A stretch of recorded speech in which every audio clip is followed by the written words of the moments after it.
systems, the ATP-PC system and glycolysis. And now we're going to look at, if we've got enough oxygen available, how do we make ATP under those circumstances? And we can, we'll talk about how that pyruvate feeds in. Remember, we said at the bottom of glycolysis, we get pyruvate, and that pyruvate, if we're working anaerobically, is going to get turned into lactate and dumped into the bloodstream. But if we're working aerobically, it's going to get shuttled across to use in aerobic metabolism. So that's our pathway for carbohydrate use in aerobic metabolism. So let me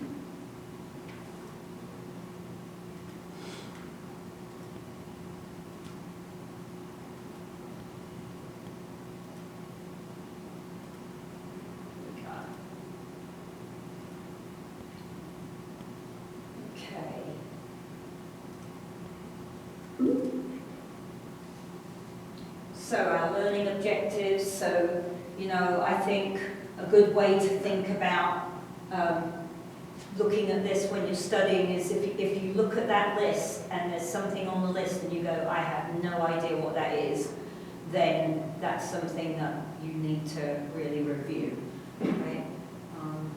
But we're going to cover most of it. We're not going to do a lot on the calorimetry, number 6. In fact, we may not do any calorimetry. We'll see how much time we have. Okay, I want to make sure that everyone is comfortable with how the system works.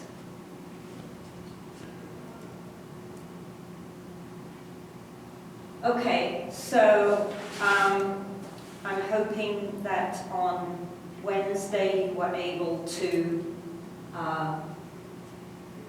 go through the review PowerPoint.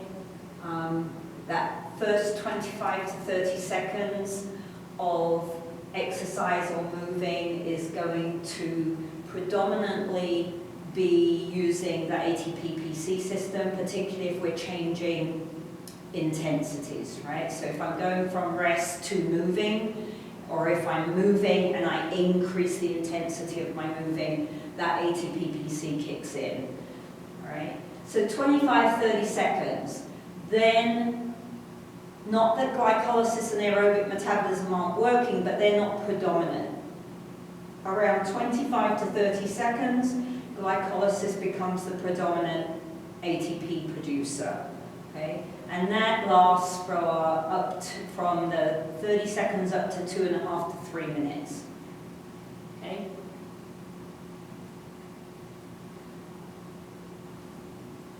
Excuse me, ma'am. Sure. I'm a little bit confused because the chapter 3 PowerPoint that I'm looking at looks a little bit different than what you show. Than what you show.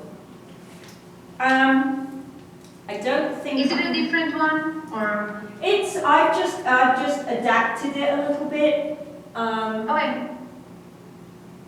So it's pretty much the same, yeah, right? it shouldn't be that different, and I haven't added the new PowerPoints from the new edition on yet, so I think you'll be okay. Okay, cool. Give me a yell if it doesn't improve. Okay? All right, I will. All right, so we've got our glycolysis is working anaerobically. It does not use oxygen to produce ATP. However, the end product of that carbohydrate breakdown can enter the aerobic pathway and become an aerobic substrate. So there's advantages to this, right? Because once we're working aerobically, we're not producing an acidic environment anymore, as you'll see. We have other ways of dealing with the hydrogen. And we are able to produce much, much greater loads of ATP. So when we look at the anaerobic systems, we really are providing only a very little bit of ATP.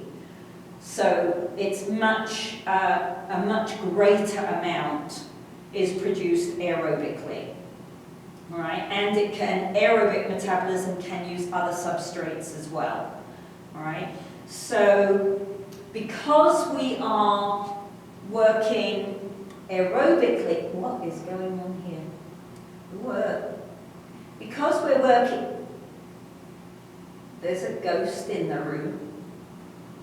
The mouse is moving all on its own. That's so weird. All right, stop that. So, we're going to be looking at a way of, what is going on? We have a ghost. That's so weird. Look at that.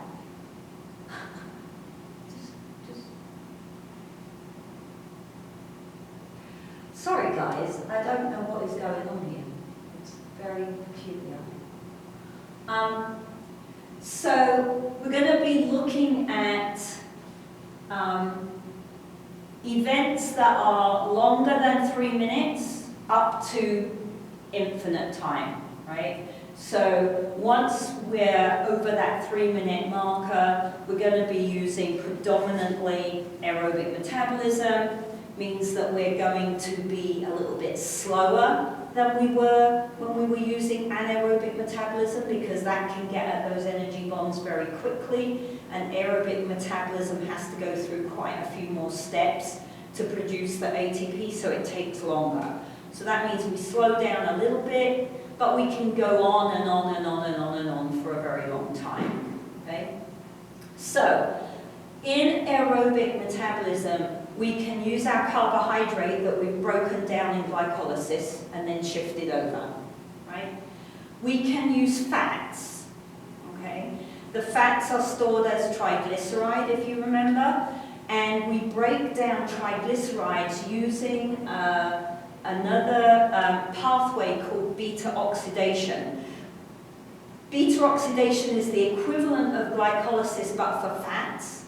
However, we don't get any ATP when we break down fats through beta oxidation, and so it's not considered an energy system. It's just the way we break these great big fat molecules down to something that is manageable. Okay? And remember, we can... Yes? If you don't use it as a quick energy, the fats, right? No. You can't use it. You don't use it as a... Okay, so why does a lot of nutritionists are supporting a diet with a lot of good fats, such as olive oil and, I don't know... Avocados. Like what? Yeah, avocado. What is the point about it? Well, without seeing the specific recommendation, that's difficult to answer. You have to eat fats, and so some fats are considered more healthy than others. For example, olive oil and avocados much healthier than beef suet, for example, right? So I think part of it is they're trying to get people to just eat healthier sources of fat rather than animal proteins and animal fats all the time. Part of it may be, at the moment, there's a bit of an odd kind of diet thing going on with high fats and high proteins, and mixing, carbohydrates and starches, which is not a very good plan for anybody, let alone for an athlete. So, good quality fats can provide energy long term, right? So when you're at rest, for example, so during the night when you're asleep, you're metabolizing fats for energy because it's long duration and low intensity. You just So basically burn more fat while we're resting than if we are actually exercising. Depends what type of exercising you're doing, right? If you are running for a long time, you're going to use a lot more fat than you are sitting down or sleeping. But sitting down and sleeping uses fat, not carbohydrate. It just doesn't use very much because the intensity is low. Okay. Does that make sense? Yes, it does. Thank you. Okay.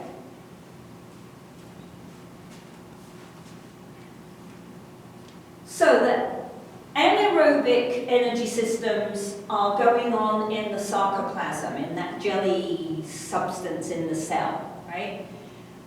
Floating around in the sarcoplasm, we have other organelles. One type of organelle are mitochondria, and they are where aerobic metabolism occurs. So when the pyruvate gets shuttled over, it gets shuttled out of the sarcoplasm into the mitochondria. And the mitochondria are often called the batteries of the cell because it is where the most amount of energy is produced. And there, you can see this diagram here, but they're often the thing that looks like a maybe an egg shape with a squiggle in the middle on a diagram, right? So once the fats and the carbs are in the acceptable form, then they'll enter, we have two parts of aerobic metabolism. Part one is Krebs cycle, and part two is the electron transport chain. Okay. Now, the acceptable form for entering Krebs cycle is called acetyl-CoA. Let me write that down. I thought it was on the next slide. Here we go. Let's go back here. No. Okay, let me write it down. So both fats and carbs have to be turned into acetyl-CoA before they can be used for aerobic metabolism. So let me just write that term down. It is acetyl-CoA.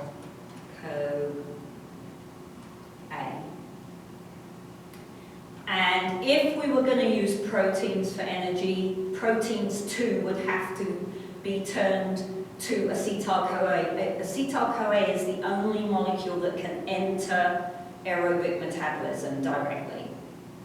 Okay? So everything else has to turn out into acetyl-CoA before it can be useful.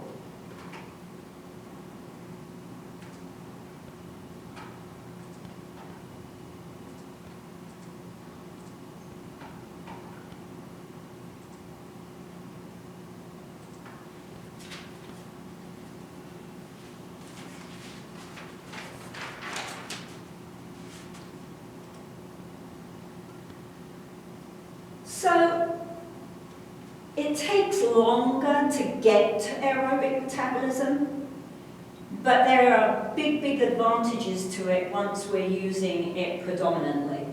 The first was, as I mentioned, that we don't have the result of this acidic environment that slows down the enzymes that are facilitating ATP production.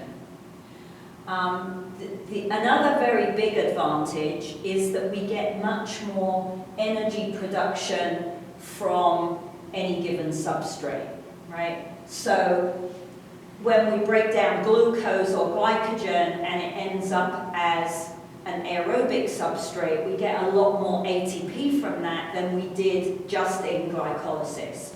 So it takes longer, it's not as quick, but it's more beneficial if you want to keep going for a long time. So if I'm going for a hike, right, or I want to go for a bike ride, or I want to go to bed for 10 hours, right, then in those situations, having energy constantly available is a benefit, okay? So the waste products of aerobic metabolism don't involve anything that's acidic. So we end up with water and we end up with carbon dioxide.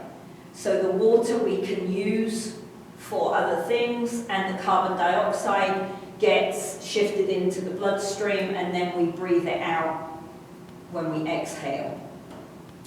All So it's our primary energy source at rest, and during anything that is extended and lower intensity. So I can't work at 95% intensity and be working aerobically, right? There's going to be much more element of anaerobic energy production there. And I can't work at 95% for very long at all, right? But I can work at 75% or 80% for a long time, okay? Or at even lower, you know, really, really low. If I'm sleeping, then I'm working like basically at 0, right? So we can just keep going for a long time using aerobic metabolism. So this is Krebs cycle. And I'm going to say the same thing here that I did for glycolysis. If you're in Dr. Barlow's class, you will probably have to learn every step on the Krebs cycle. In my class, we don't need that because we're looking at performance and exercise and physical activity, okay? So you have to understand some things about this, but you do not need to spend time learning every single step of the breakdown of the molecule, okay? So, the Krebs cycle oxidizes the carbohydrate or the fat and produces not much ATP, okay? So, here on this diagram from the book, the substrate coming in is pyruvate, so it's the remaining carbohydrate. And here's the breakdown, and here is our step 1, acetyl-CoA. Acetyl-CoA is fed into the cycle, and we do get some hydrogens given off, but they're immediately picked up by our bus system, NAD and FAD. So because we're already in the mitochondria, NAD and FAD don't have to transport the hydrogen very far, just over to the membrane of the mitochondria. And on one cycle, we get 1 ATP. So that's not a lot, right? We give off a couple of molecules of carbon dioxide, and we get 1 ATP. Okay? So if you think about it, we didn't get very much ATP out of ATP-PC system, only enough for 25 seconds or so, right? We didn't get very much ATP from glycolysis, 2 ATP if we use glucose, and 3 ATP if we use glycogen. Okay? So we're not in major ATP production yet. We have to get into this next system. Okay? Now, if you remember, I was saying that the carbons are important when we looked at carbohydrate and fats. So pyruvate is still 3 carbons after the break halfway down glycolysis. When pyruvate is turned into acetyl-CoA, acetyl-CoA is a 2-carbon molecule. Okay? So out of a 6-carbon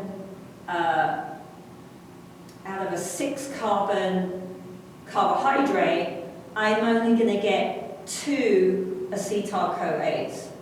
But out of an 18 or 24 carbon fat molecule, I'm going to get lots more acetyl-CoA. And that's why fats are such a great source of energy, because they can drive a lot more aerobic metabolism than a carbohydrate can. Okay?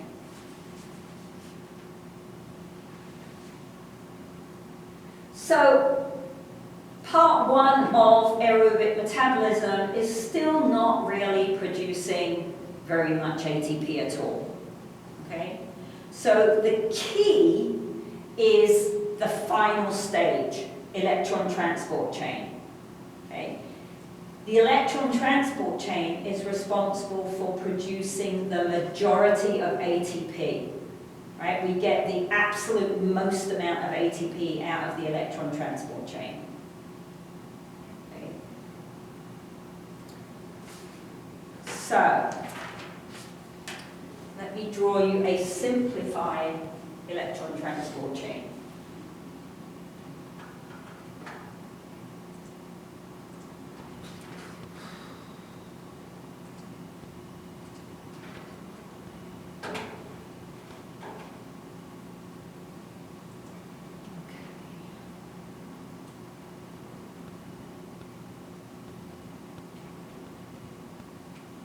Ma'am? Yes? What is NAD stands for? NAD is nicotinamide adenine dinucleotide, I believe. And FAD is flavin adenine. Adenine. Yeah. You know. Yeah. What I would suggest is that unless learning the big terms helps you, I would suggest that you stick with NAD and FAD. And if you can't remember what NAD and FAD stand for, you can go and look it up. But if you're talking to someone about the energy systems and the hydrogen carriers, and you say, oh, the hydrogen carriers are NAD and FAD, unless you're in a biology lab or maybe a PhD program, it's unlikely anyone is going to ask you what those mean, right? Because they're going to know that those are the right two molecules that carry hydrogen. Does that make sense? Yes, ma'am. Yeah? Okay, so this is our electron transport chain. It is often pictured like a waterfall type picture. It actually occurs over at the membrane of the mitochondria. So the hydrogen have to get bussed a little way, but not too far from Krebs cycle.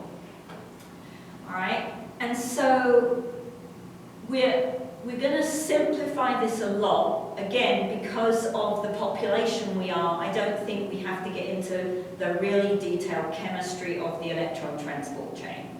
All right.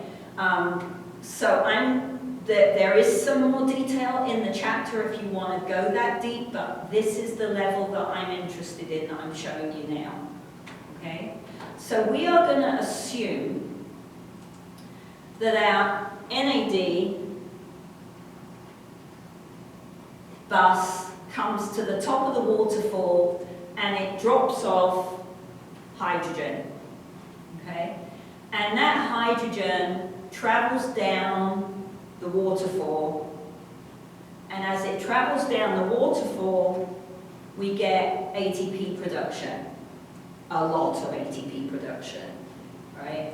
So we get tons of ATP coming off as the hydrogens move down the electron transport chain, all right? When we get to the bottom of the electron transport chain, now we have, hydrogen, right? So this is an important idea because we said hydrogen is acidic, and we said that during aerobic metabolism, we do not produce an acidic environment, and yet we're dumping hydrogen out at the bottom of the waterfall, right? But we haven't had our oxygen have any part yet, right? So this is where our oxygen comes to play, and this is why it's called oxidative phosphorylation, because there has to be oxygen available, otherwise we're turning this cell acidic, right? So now I have my oxygen available, and if I add oxygen and hydrogen together, what do I get? Acidic again, please? If I have oxygen and hydrogen and I add them together, what do I get? Water. Right, water, which is not acidic, right, and is easy to get rid of. So that's the role that our oxygen plays in aerobic metabolism. Without oxygen there, these hydrogens would build up and the chain would stop, or at least slow down dramatically, because all the way through here there are enzymes helping to do everything, right? And so if I don't get rid of that hydrogen very quickly, then aerobic metabolism can't continue. Okay? So that's why my oxygen is so important for aerobic metabolism, because it keeps the environment at the pH that the enzymes are prepared to work at. Okay. One other little thing, if the carrier bus is FAD, not NAD, FAD, you can consider FAD to be the broken down old bus, right? It can't make it to the top of the waterfall. So it dumps its hydrogen off lower down, and so we don't get quite as much ATP if FAD is the bus. Okay? You'll see how that plays out on the next slide.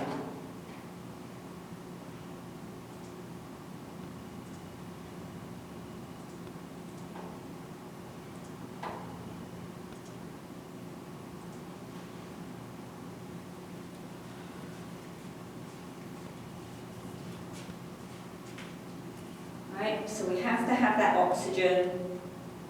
That's why we have to breathe in oxygen. That's why we have to move it around the body, and we have to dump it off at the muscle tissue so that it can pick up the hydrogen and keep the environment at the pH that is ideal for the enzymes to be facilitating ATP production. Right? This is the fancy version of my waterfall. So again, my waterfall is the version you need. Hopefully it's a little more understandable, but if you like all the chemistry, you go right ahead and enjoy the complicated picture, okay? So this table gives you a really good picture of what's going on here, all right? So if I'm making ATP from carbohydrate, if I'm making it from glucose, remember we have to steal an ATP to get glucose into the system in the first place. So in anaerobic glycolysis, we would get,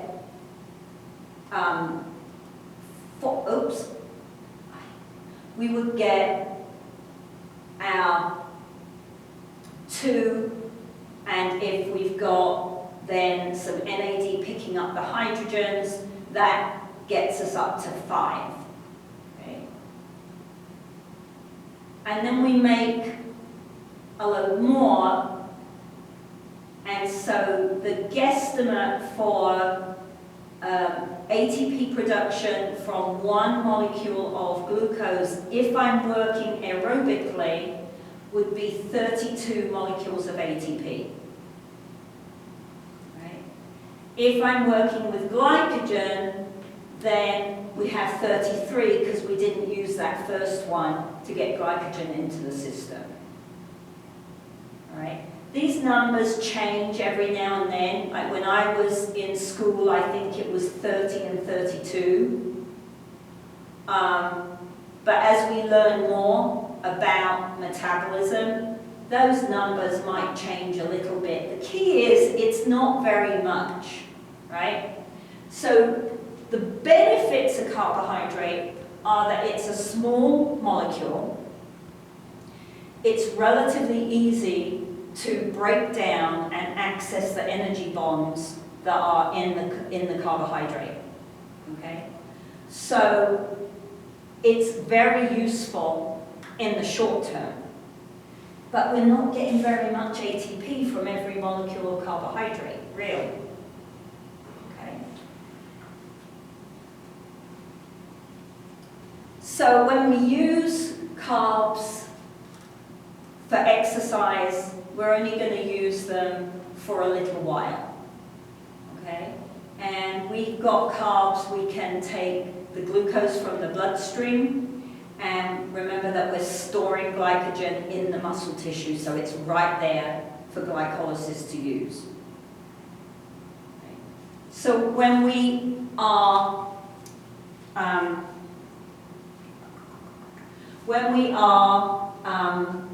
between meals, or if we're doing some kind of exercise where we're going to use a lot of carbohydrates, so like gymnastics would use a lot of carbohydrate, some kind of interval training would use a lot of carbohydrate, okay? Then the liver is the other place where we store glycogen. If necessary, the liver will break down some glycogen and dump that glucose into the bloodstream for use by the muscles. Right? When our glucose levels are high, when our blood glucose is high, so we just had 3 plates of pasta and meat sauce, right? And so we've got all this carbohydrate in our digestive system, and we're dumping glucose into the bloodstream like crazy. Then the liver and the tissues in the skeletal muscle remove that glucose and use it for storage purposes, and they rebuild the stores of glycogen. The brain also uses glucose as its energy source. So that's another reason why, you know, if you come to class hungry, it's difficult to concentrate because your blood glucose levels are low at that point.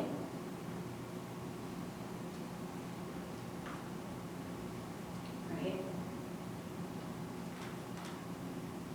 Now, what's the picture if we use fats? And this is why I say 32 and 33 are not very much ATP, right?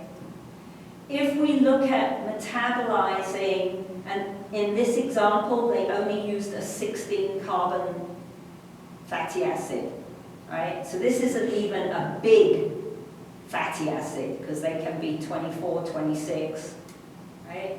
Then we end up with 106 ATPs per 1 molecule of fat, versus 32 or 33 for 1 molecule of carb. All right? So what I want you to take home is not the numbers, right? If you're good with numbers and you can remember the numbers, that's okay. But the numbers aren't really the key point. The key point, I think, is that fats provide triple or more the amount of ATP than carbohydrate does. Okay? They're a really great source of energy. And we store plenty of them, even if we're lean. Remember that example earlier that was somebody with 12% body fat, and they still had 73,000 calories of fat stored, right? So we don't run out of energy that's stored as fat, because we've got plenty of it, right? We can run out of energy stored as carbohydrate because it's a finite store. It's just in the muscle tissue and the liver. Okay.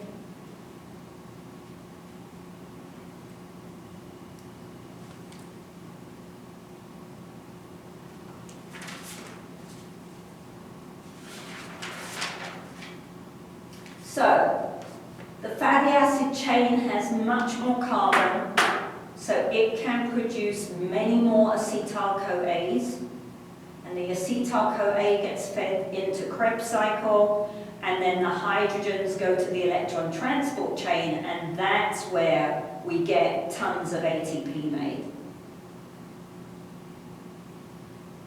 Right?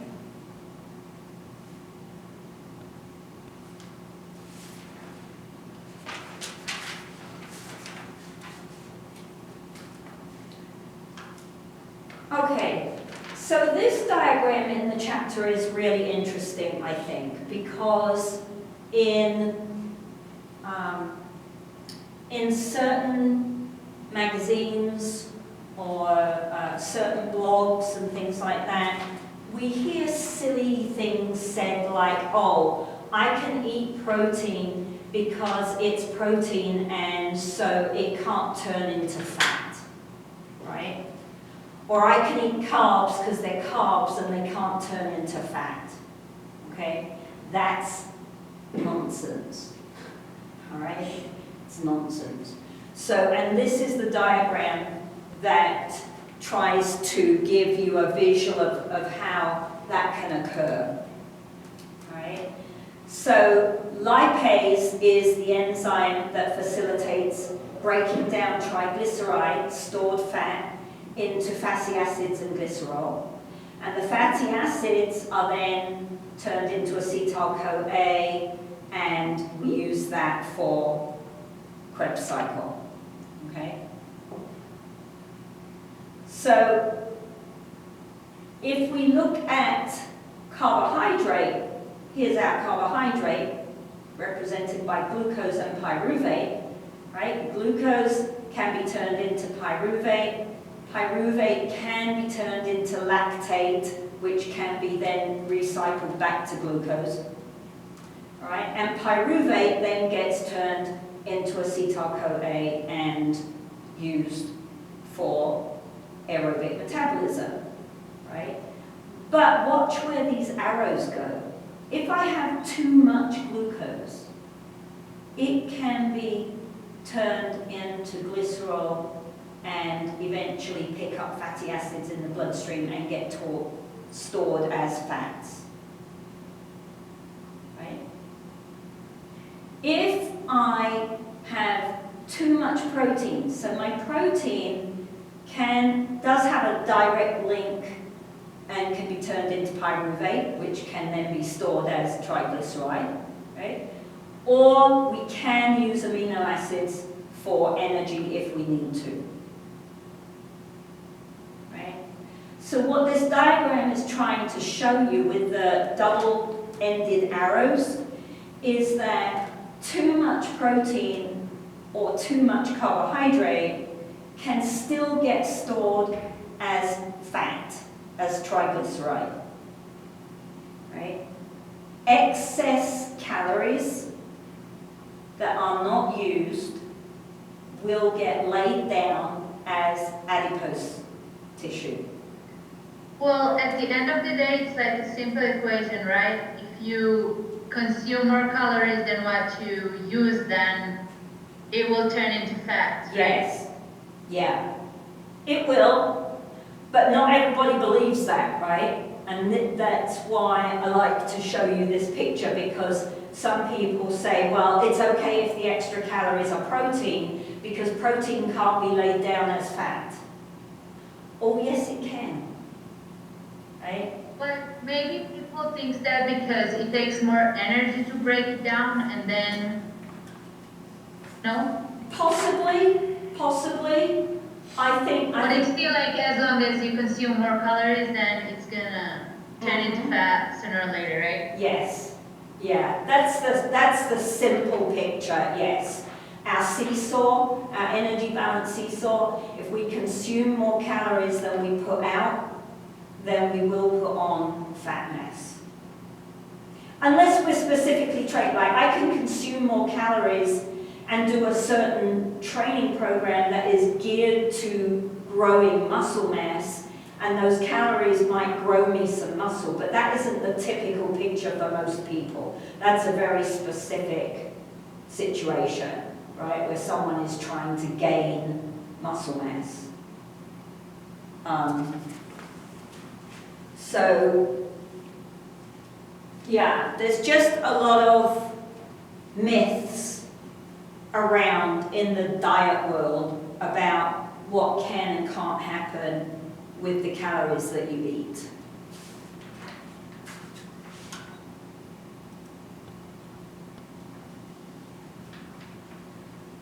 Okay, so I said last week that we really don't use protein as an energy source very often. It's really quite specialized. We only resort to it under an extreme situation. So if I run a marathon, somewhere between 5 to 10% of all the calories that I need to run a marathon might come from protein. Everything else is going to be coming from fats and carbohydrates. Okay? So we typically metabolize protein rarely, right? So if we're doing a long-term endurance activity, so not a 5K, right? A 5K doesn't use protein, right? It's going to be longer. Long-term endurance activity activates certain enzymes, they're called proteases, that can break down protein and break it down to acetyl-CoA and feed Krebs cycle. Okay? So we can do that physiologically, we just don't very often. Another situation where protein gets used more than is typical for energy is when someone is doing an extreme diet and they're not giving their body enough calories, then their body goes, you know what, I've got all that muscle sitting there, I can just break that down, right, along with some stored fat, and I can access the energy there. So if I'm doing an extreme diet of some kind, we can stimulate protein use doing that. But that's not healthy, right? No one is saying that extreme dieting is healthy, right? Starving yourself is not healthy. Eating your own muscle tissue is not healthy, right? What happens in situations of a long sprint workout? Long sprint? Yeah, so let's say I have, for an hour and a half, I have intervals of something that is fast, let's say, not sprint workout, but maybe 200s or 300s, but I do that for like an hour and a half. Right. But it's still in high intensity. Yeah, I would say you're using a lot of carbohydrate and you'll be using fats because of the length of time that you're exercising for. I don't think you would be using protein in that situation, except after the event to fix all the damage to the muscle tissue that you were doing, right? The third one, so the third one might be of interest, Neri, because the third one relates to a lot of the nonsense around keto diets and things like that at the moment that are going on, okay, about these high protein diets. High protein diets, so any time you consistently eat one substrate more than the others, your body is going to adapt to use that substrate as best it can.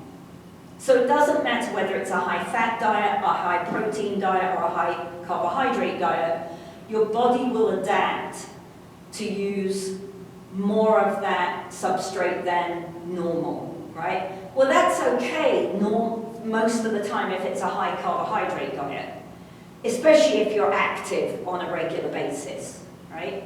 If it's a high-fat diet, your body will adapt to use more fats than it typically does.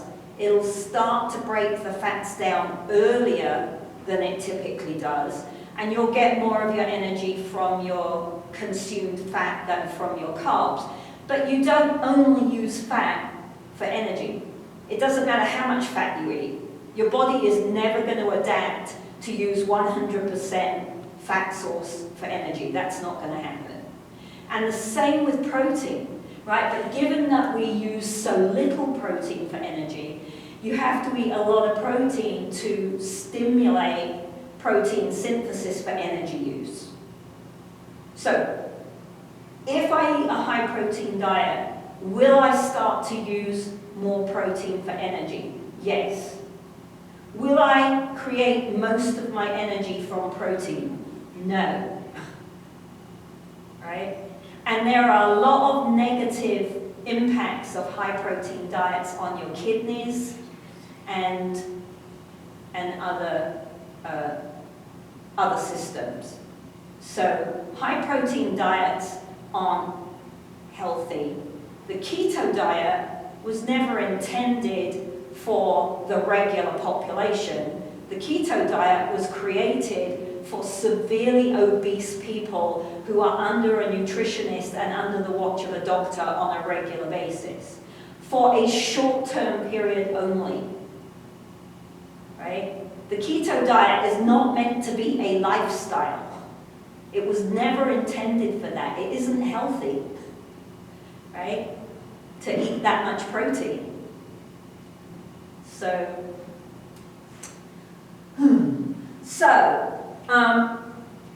as we've said before, we want to minimize muscle loss when we're dieting. So, we don't want to be eating our own muscle for energy because we're not giving our body enough energy, right? So it's important that we always combine this dieting with some physical activity or exercise so that we maintain our muscle mass, because that's the healthiest way forwards, right? If I lose muscle mass and then I'm 85 and I can't get up out of my chair, then how do I dress myself? How do I bath myself? How do I feed myself? Right? That's not that 85-year-old life that I want to live if I get that far. Okay? So remember that example that I gave you of the 3 groups of men who were split between dieting only, dieting and aerobic, and dieting and a combined program. Right?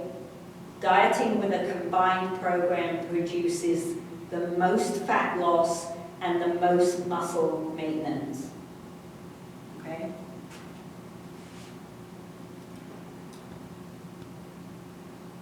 And that's just to show you what can happen if you start eating your own muscles.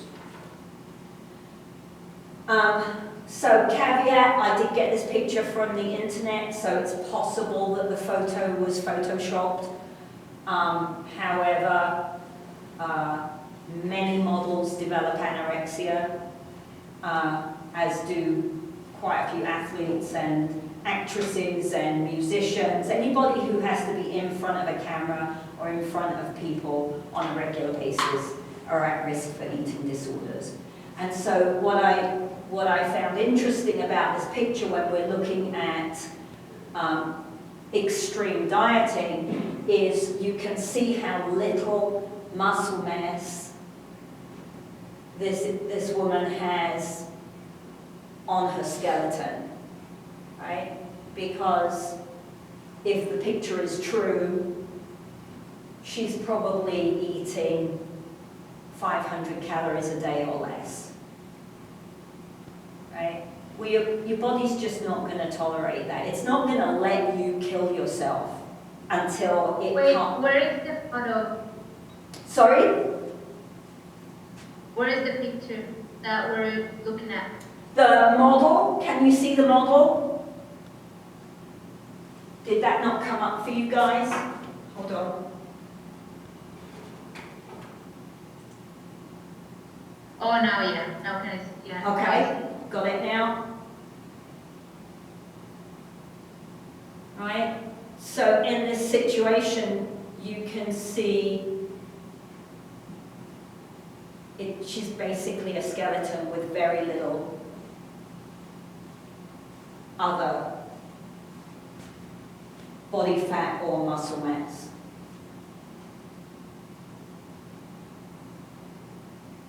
Right? Because your body is just going to do everything it can to keep you alive. continue in that state, and eventually you get organ failure and you die anyway, right? Which sadly happens quite often.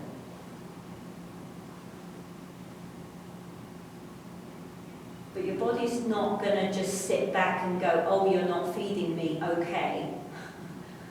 It's going to go, well, I need energy to do this job, I need energy to do this job, I need energy to keep your heart going, I need energy to keep your brain going, I need energy to keep you warm. So where am I going to get this energy from? Well, look, I have a whole body full of stuff you can use for energy. Okay? So I think that's it for today. It is it for today. So we will pick up from there on Monday. And if over the weekend you have some more questions, write them down, bring them to class on Monday, because questions are great. Makes me think outside the box as well, because you know, when you've been teaching this material for so long, sometimes it goes a little bit on automatic. And so when you ask me questions and I have to stop and think about it, that's really good. Okay? And also, if I'm not saying something in a clear way, then ask, and then that makes me reword it in a way that is more accessible for you. All right? So, have a super weekend. Tomorrow's going to be a lovely day. If you're here in Portales, enjoy it, make the most of it. Sunday's going to be an icky day, so get out and enjoy tomorrow. And I will see you on Monday. Bye. Have a good day. Bye, Doc. Bye. Bye.